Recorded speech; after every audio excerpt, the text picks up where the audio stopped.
ડીસા લાઠી બજારમાં આવેલ રામેશ્વર મહાદેવના મંદિરે પવિત્ર શ્રાવણ માસના છેલ્લા દિવસે હવન યજ્ઞ સાથે મહાપ્રસાદનું આયોજન કરાયું।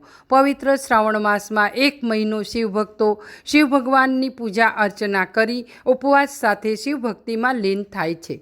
મહાદેવના ભક્તો માટે ખૂબ જ મહત્વનો એવા શ્રાવણ માસ આજે પૂર્ણ થઈ રહ્યો છે। પવિત્ર શ્રાવણ માસનો છેલ્લો દિવસ રાજ્યના શિવ મંદિરોમાં ભક્તિનો માહોલ જોવા મળી રહ્યો છે। મંદિરમાં ભક્તો બીલીપત્ર જળ અને દૂધનો અભિષેક કરી રહ્યા છે।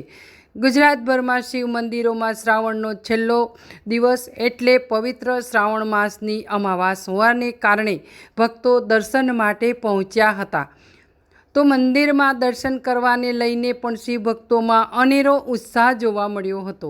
ત્યારે દર વર્ષની જેમ આ વર્ષે પણ શ્રી લાડ લોહાણા થરી સિંધી સમાજ ડીસા દ્વારા શ્રી રામેશ્વર મહાદેવ મંદિર લાઠી બજાર ખાતે હવન યજ્ઞ સાથે મહાપ્રસાદનું આયોજન કરવામાં આવ્યું હતું।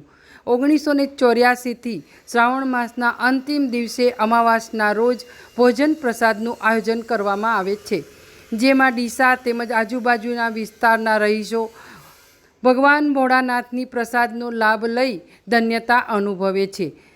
શ્રી રામેશ્વર મહાદેવના મંદિરે અંદાજે 6000થી 7000 જેટલા શિવ ભક્તોએ મહાપ્રસાદનો લાભ લીધો હતો અને ભગવાન શ્રી રામેશ્વર મહાદેવના મંદિરમાં હવન યજ્ઞમાં આહુતિ આપી હર હર મહાદેવ અને ઓમ નમઃ શિવાયના નાદથી સમગ્ર વિસ્તાર ગુંજી ઉઠ્યા હતા। જ્યારે આજે શ્રાવણ વદ અમાસના દિવસે યોજાયેલ હવન યજ્ઞ અને મહાપ્રસાદના આયોજનમાં લાડ લોહાણા થરી સિંધી સમાજ ડીસાના પ્રમુખ સહિત હોદ્દેદારો અને સ્વયંસેવકો ખડે પગે તૈનાત રહીને સેવાઓ પૂરી પાડી હતી। ઓમ નમઃ શિવાય, હર હર મહાદેવ। મયુરકુમાર મહેશભાઈ માધવાણી, લાડ લોહાણા થરી સિંધી સમાજ મંત્રી। અહીંયા આજે શ્રાવણ માસના અંતિમ દિવસે શ્રી લાડ લોહાણા થરી સિંધી સમાજ દ્વારા રામેશ્વર મહાદેવ મંદિર લાઠી બજાર જોડે 1984થી આ ભોજન પ્રસાદનું આયોજન અહીંયા અમે કરીએ છીએ અને ડીસા નગરની આજુબાજુની તમામ ધર્મપ્રેમી જનતા અહીંયા પ્રસાદનો લાભો લે છે। આ મંદિરને કેટલો ટાઈમથી બને? 1984થી આ મંદિર અહીંયા કાર્યરત છે।